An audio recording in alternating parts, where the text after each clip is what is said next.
Welcome. आपका स्वागत है मेरे YouTube channel YouTuber Hindi classes में। पिछली क्लास में हमने पढ़ा था सर्वनाम, यानी कि जिन शब्दों को हम संज्ञा के स्थान पर प्रयोग करते हैं, प्रयोग में लेते हैं, उन्हें सर्वनाम कहते हैं। तो आज हम पढ़ेंगे सर्वनाम के भेद। सर्वनाम के कितने भेद हमने बताए थे पिछली क्लास में? सर्वनाम के 6 प्रकार के भेद होते हैं। सबसे पहला होता है पुरुषवाचक सर्वनाम, दूसरा होता है अनिश्चितवाचक सर्वनाम, अनिश्चितवाचक सर्वनाम, प्रश्नवाचक सर्वनाम, संबंधवाचक सर्वनाम और निजवाचक सर्वनाम। सबसे पहला कौन सा होता है? पुरुषवाचक सर्वनाम।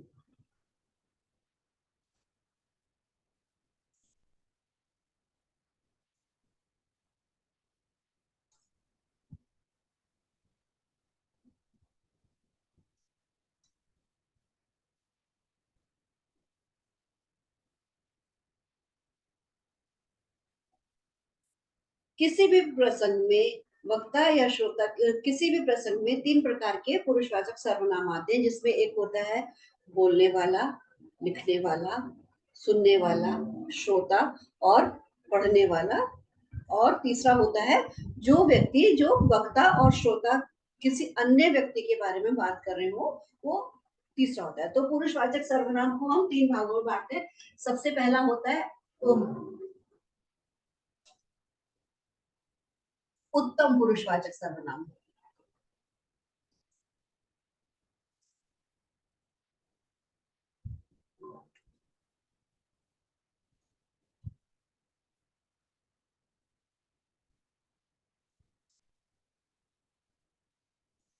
उत्तम पुरुषवाचक सर्वनाम में वक्ता और लेखक अपने स्वयं के बारे में, खुद के बारे में बताता है। जैसे कि मैं,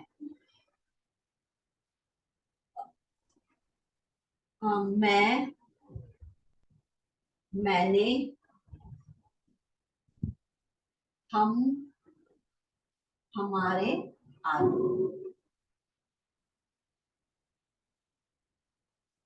उत्तम पुरुषवाचक सर्वनाम में अपने बारे में, स्वयं खुद के बारे में ही बात की जाती है, उसे उत्तम पुरुषवाचक सर्वनाम कहते हैं। दूसरा होता है मध्यम पुरुषवाचक सर्वनाम।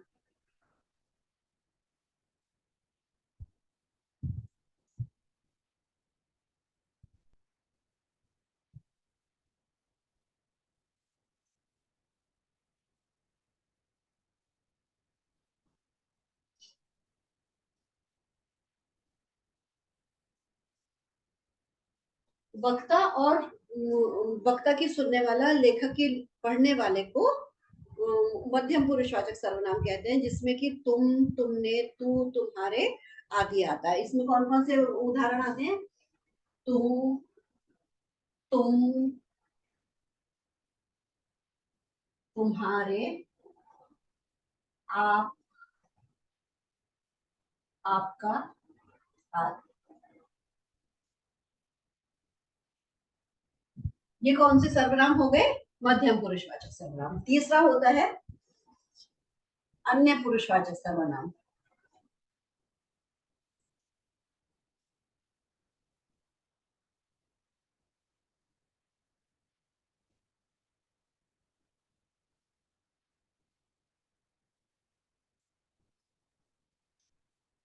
अन्य पुरुषवाचक सर्वनाम में वक्ता और श्रोता किसी अन्य व्यक्ति के बारे में बात कर रहे होते हैं, वो अन्य पुरुषवाचक सर्वनाम में आता है। जैसे कि उसका, उसको, उसे, उस आदि अन्य पुरुषवाचक सर्वनाम। इसका उदाहरण क्या क्या होता है? उस, इसमें वक्ता और श्रोता किसी अन्य तीसरे व्यक्ति के बारे में बात कर रहे होते हैं, उसे अन्य पुरुषवाचक सर्वनाम कहते हैं। जैसे उस, उसको, उसे, आदि। तो पुरुषवाचक सर्वनाम के कितने भेद हो गए हैं? 3। एक कौन कौन सा हो गया? एक तो उत्तम पुरुषवाचक सर्वनाम, जिसमें खुद के बारे में बात की जाती है, बोलने वाला और लिखने वाला, जो उत्तम पुरुषवाचक सर्वनाम में आता है, जिसमें मैं, मैंने, हम, हमारे आदि। दूसरा होता है मध्यम पुरुषवाचक सर्वनाम, जिसमें श्रोता और पढ़ने वाला होता है, यानी कि तू, तुम, तुम्हारे, आप, आपका, आदि। इसमें ये सब आते हैं। जो बोलने वाले की सुनता है, लिखने वाले की पढ़ता है, वो मध्यम पुरुषवाचक सर्वनाम में आते हैं। तीसरा होता है अन्य पुरुषवाचक सर्वनाम। जो वक्ता और श्रोता किसी तीसरे व्यक्ति के बारे में बात कर रहे होते हैं वो अन्य पुरुषवाचक सर्वनाम आता है। दूसरा क्या हो, दूसरा कौन सा भेद है सर्वनाम का?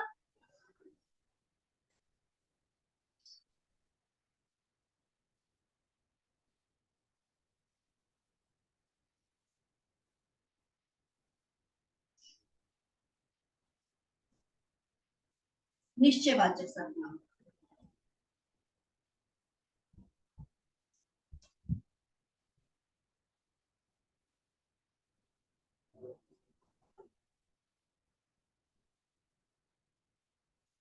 किसी व्यक्ति, वस्तु, घटना और व्यापार के निश्चित क्रम को ही निश्चयवाचक सर्वनाम कहा जाता है। इसमें वे जैसे कि किसी घटना के बारे में, जैसे यह, वह, यहाँ, वहां, इसमें ये और यहाँ समीप की वस्तु के लिए और वे और वहां दूर की वस्तुओं के लिए प्रयोग किया जाता है। जैसे कि इसके क्या क्या उदाहरण हो गए? ये, वे, यहाँ, वहां, ये इसके उदाहरण होंगे। इसका उदाहरण एक ऐसे इस तरह से भी हम देख सकते हैं।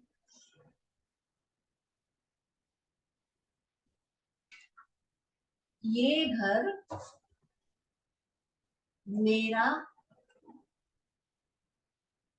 नहीं है।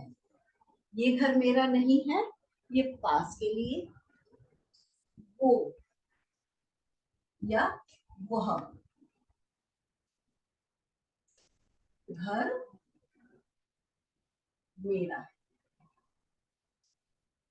ये दूर के लिए। यानी कि इसमें हम पास के लिए और दूर के लिए निश्चित रूप से प्रयोग किए जाने वाले शब्दों का इस्तेमाल करते हैं, उसे निश्चयवाचक सर्वनाम कहते हैं। तीसरा होता है अनिश्चयवाचक सर्वनाम।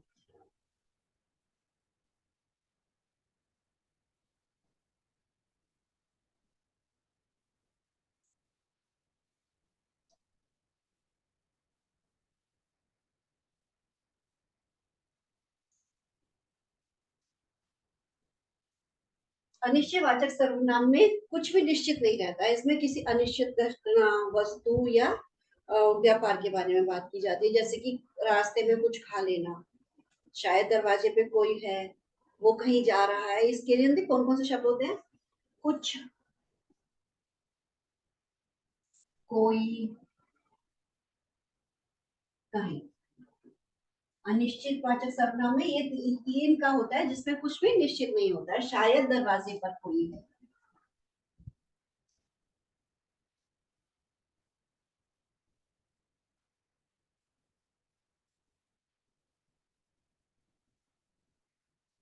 ये उदाहरण है।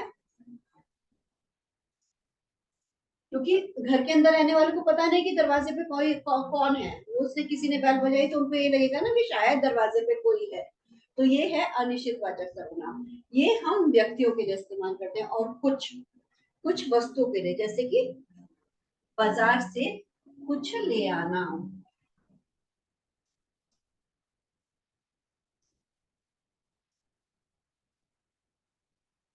ले आना।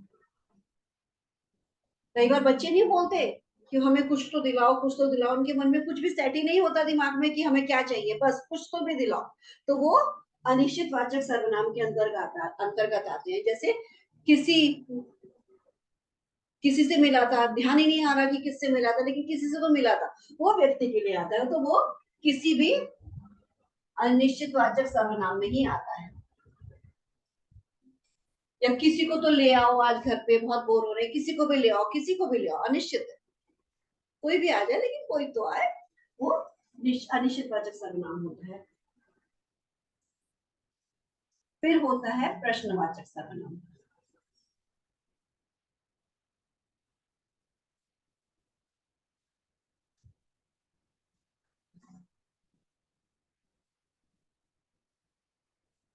जिस प्रसंग में प्रश्नों का बोध हो, किसी प्रश्न का बोध हो, उसे प्रश्नवाचक सर्वनाम कहते हैं। जैसे कि दरवाजे पे कौन आया है, कौन है पता नहीं कौन है, लेकिन है तो कोई ना कोई तो है ना। तो वो कोई तो हमारा अनिश्चयवाचक में, लेकिन कौन है, क्या है, किसका है, यानी कि ये सब हमारे प्रश्नवाचक सर्वनाम हो गए। कौन, किसका, क्या, आदि। उदाहरण के लिए जैसे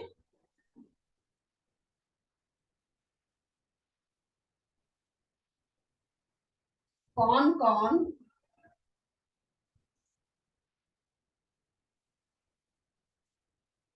आया था। जैसे शाम को पापा घर पे आते हैं, मम्मी से पूछते हैं, अरे आज तो बहुत सारे चाय के ट्रे रखे हैं, आज घर में कौन कौन आया था, क्योंकि पापा को पता ही नहीं कि घर में कौन कौन आया था ना। और किसका सामान है।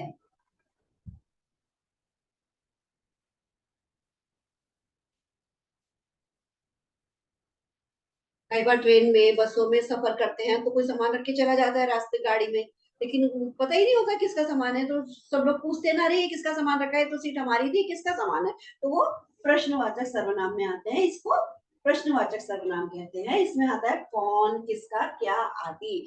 आज बाजार से क्या आएगा, आज शाम को खाने में क्या बनेगा, आज हम क्या खेलेंगे, आज हम क्या पढ़ेंगे, ये सब प्रश्नवाचक सर्वनाम होते हैं।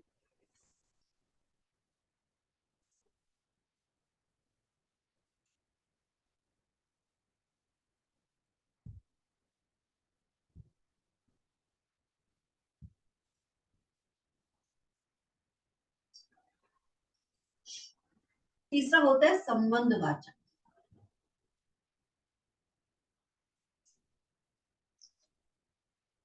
पांचवा पांचवा होता है संबंधवाचक।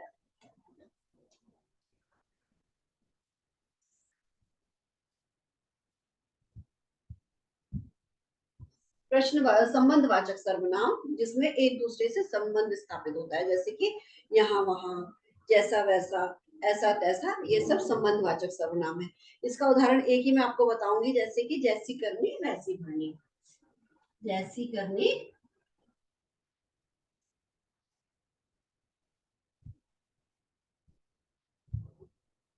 वैसी भरनी।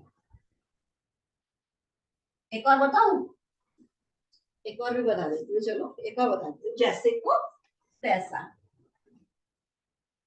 जैसे को तैसा, ये होता है संबंधवाचक सर्वनाम, जिसमें एक दूसरे से संबंध का पता चलता है, जिसमें एक दूसरे का संबंध है, जैसी के साथ वैसी और जैसी के साथ तैसा। फिर आखिर में आता है हमारा निजवाचक सर्वनाम।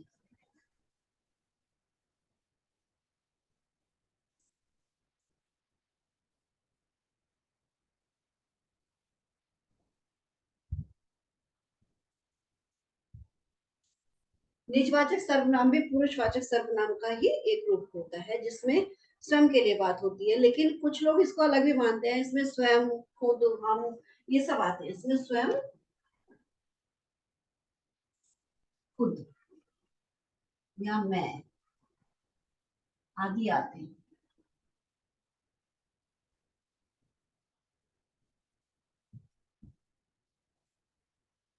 इसको अलग नहीं बोलते हैं, लेकिन इसको आजकल अलग मानने लगे, लेकिन ये पुरुषवाचक सर्वनाम का ही एक रूप होता है। इसको, इसका एक उदाहरण हमको हम बताएंगे।